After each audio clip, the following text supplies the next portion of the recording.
Posture up!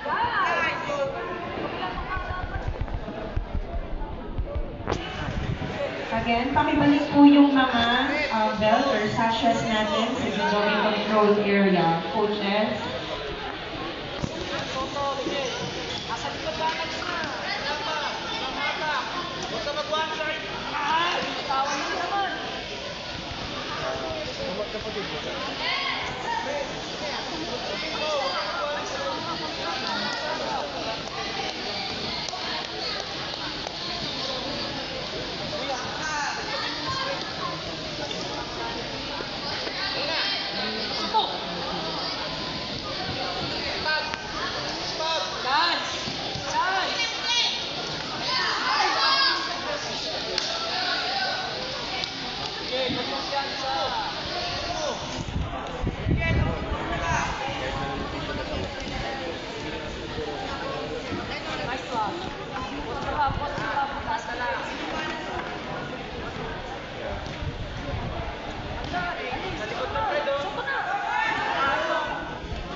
Last 1 minute.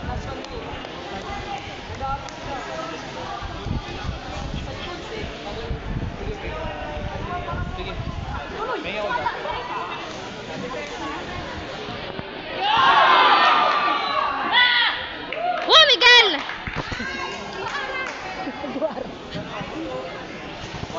Winner, white, Texon Miguel from Muntinlupa. Up next on mat 2, match number 11, minus 48 kilograms, white, Febrer Shania from Cavite, blue, De La Cruz, Rain Francesca from